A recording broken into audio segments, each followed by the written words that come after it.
कचहरी परिसर में बिजली के मकड़जाल को समाप्त करने के लिए तत्कालीन जिलाधिकारी ब्रह्मदेव तिवारी ने वकील के साथ सहमति बनाकर कचहरी परिसर में अंडरग्राउंड केबल डालने की योजना बनाई थी।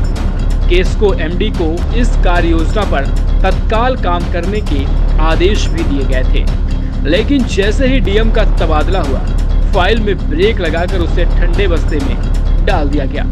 जिलाधिकारी ने कचहरी परिसर में सिर छूते खतरनाक तारों से निजात दिलाने के लिए कोर्ट परिसर के वरिष्ठ अधिवक्ताओं के साथ मीटिंग करके इसे हटवाकर अंडरग्राउंड वायर डालने पर सहमति बनवाई थी। योजना के कार्यान्वयन के बाद खतरनाक तारों से परिसर हमेशा के लिए मुक्त हो जाता।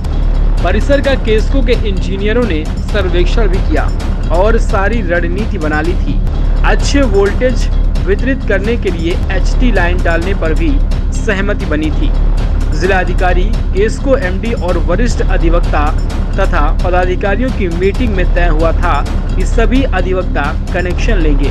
प्रतिमाह केस्को एक निर्धारित राशि बिल के रूप में तय करेगा। इसे अधिवक्ता प्रतिमाह जमा करेंगे। योजना के कार्यान्वयन के बाद सभी को शानदार वोल्टेज उपलब्ध होना था।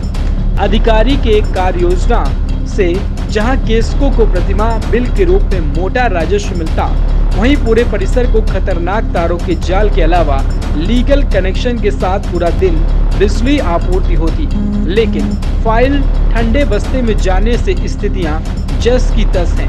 अगर यह योजना सफल होती तो निर्धारित राशि 300 रुपए प्रति बस्ता के अनुसार 30 लाख का प्रतिमाह राजस्व को लाभ होता। जब निशंक न्यूज की टीम ने अधिशासी अभियंता परेड अरुण कुमार से इस विषय पर बात की तो वो कार्य योजना पर बोले कि सारी प्रक्रिया युद्ध स्तर पर संचालित हुई थी, लेकिन अधिकारियों के स्थानांतरण होते ही उस पर ब्रेक लग गया। योजना का कोई भी एस्टीमेट तैयार नहीं हुआ है। ऐसी स्थिति में आगे कार्य होना फिलहाल संभव नहीं है। नमस्कार, निशंक न्यूज़ में आपका स्वागत है।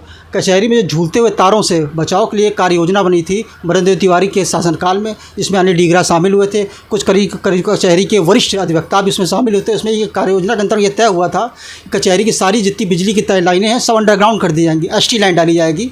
पर जैसे ही ब्रह्मदेव तिवारी का ट्रांसफ़र हुआ, अनिल डीगरे का ट्रांसफ़र हुआ, उसके बाद ये कार्य योजना ठंडे बस्ते में चलेगी। इस संदर्भ में बात करने के लिए हमारे साथ बार एसोसिएशन के प्रेसिडेंट नरेश त्रिपाठी जी हैं। इनसे जानना चाहते हैं कि आगे अब कैसी क्या व्यवस्थाएं बनेंगी। सर देखिए, जब श्री ब्रह्मदेव तिवारी यहाँ डीएम थे और अनिल डीगरा साहब एमडी केस्को थे, उस समय पे हम लोगों ने ये कहा था कि हम लोग आज 21वीं सदी में चैम्बरों में इन्वर्टर से काम चला रहे हैं। बिजली घंटे 2 घंटे कचहरी में आती।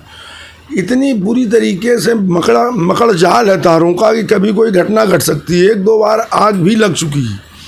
इसको लेकर डीएम साहब ने और केस्को एमडी ने ये तय किया था कि पूरी कचहरी में अंडरग्राउंड लाइन डालेंगे। अंडरग्राउंड लाइन डालने के बाद में 300 रुपये महीने अधिवक्ता से लेकर और उसको मीटर देंगे। लेकिन जैसे ही अधिकारियों के ट्रांसफ़र हो गए, ये योजना धरी की धरी रह गई। अभी मैंने करीब 1-1.5 महीना पहले केस्को एमडी साहब से भेंट की, जो नए हमारे केस्को एमडी साहब हैं। उन्होंने कहा कि मैं आपके यहाँ टीम भेज रहा हूँ, आप मीटर अप्लाई कराइए, फिर हम अंडरग्राउंड लाइन डालेंगे। लगभग 80 मीटर एक दिन में लोगों ने आवेदन किए, रुपया जमा किया 1600 और प्रोसेस खर्च दिया।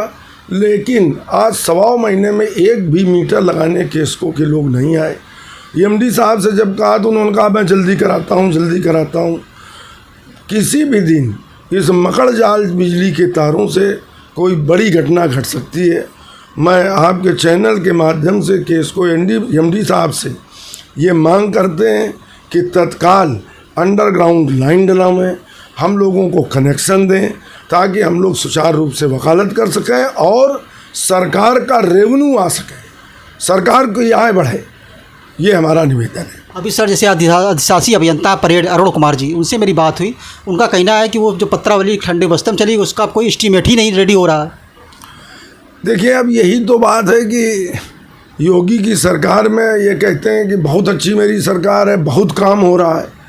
और अगर एक अरुण कुमार साहब कह रहे हैं कि ठंडे बस्ते में चला गया, तो उसको गर्म बस्ते में हम लाएंगे। हम जल्द ही केस्को एमडी से भेंट करके उसका क्रियान्वयन शुरू कराएंगे और उनको तत्काल प्रभाव से अंडरग्राउंड लाइन डालनी चाहिए। हम लोगों को मीटर देने चाहिए, हम लोगों को भी सुविधा मिले। हम लोग आज 21वीं सदी में बिजली से वंचित हैं और मकड़ जाल में फंसे हैं। किसी दिन कोई बड़ा हादसा हो गया तो उसकी जिम्मेदारी पूरी केस्को एमडी की होगी और जिला प्रशासन की होगी। धन्यवाद सर, बहुत बहुत धन्यवाद। केस्को की कार्य योजना जो आज ठंडे बस्ते में चली गई है, कचहरों को लटकते तारों से जो मुक्त कराने का अभियान था, कहीं ना कहीं वो ठंडे बस्ते में चला गया है। उसके लिए आज हमारी बात करने के लिए हमारे साथ वरिष्ठ अधिवक्ता हैं। इनसे जानते हैं कि इनकी क्या राय है इस संदर्भ में, इनको क्या कहना है। तो मैं अपना पदनाम बताऊँ क्या? मैं शरद कुमार शुक्ला, एडवोकेट, महामंत्री द लॉयर्स एसोसिएशन। आज के पूर्व में जब ब्रह्मदेव तिवारी यहाँ पे जिलाधिकारी थे और केस्को के एमडी अनिल ढींगरा जी थे, तब जो उस समय के पदाधिकारी थे उनके साथ एक वरिष्ठ अधिवक्ताओं की बैठक हुई थी। उस बैठक में ये तय किया गया था कि चूँकि अधिवक्ता न्याय का एक अंग है, कोर्ट का ऑफिसर है और उसके लिए जो विद्युत बिल है वो यूनिट से न दे के मात्र 300 रुपये प्रतिमाह निर्धारित बिल पर जो पंजीकृत चेंबर हैं, जो पंजीकृत चेंबर हैं कचहरी में, उनके लिए 300 रुपये निर्धारित शुल्क किया गया था कि उसमें उनको बिजली दी जाएगी। और जो ये तार लटक रहे हैं पूरी कचहरी में, जिससे आए दिन घटनाएं होती हैं, कहीं आग लगती है, कहीं स्पार्किंग होती है, तमाम विद्युत उपकरण जो है जल जाते हैं। कई बार कचहरी प्रांगण में आग लग गई है, कई बार रात में आग लगी है।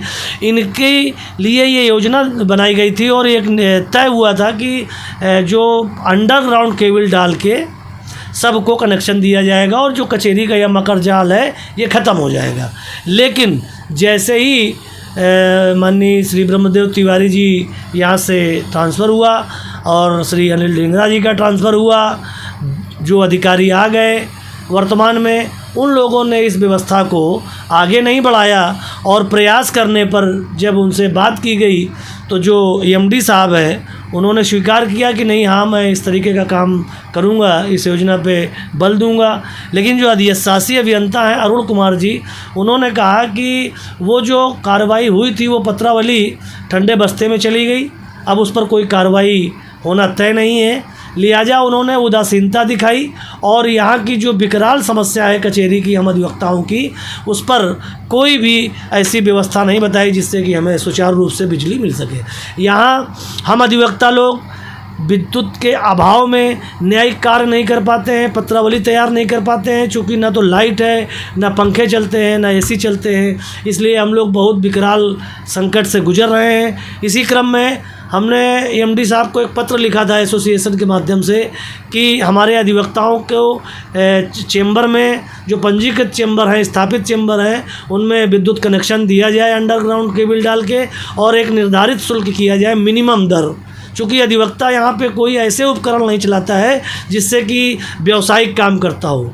मान लो उसको केवल पंखे की ज़रूरत है और लाइट की ज़रूरत है, इसलिए उससे बिल जो है मात्र 200 या 300 रुपये निर्धारित कर दिया जाए और सबको कनेक्शन दे दिया जाए, जिससे हमारी विद्युत व्यवस्था की समस्या समाप्त हो जाए। लेकिन उन्होंने कोई ऐसा ध्यान नहीं दिया है।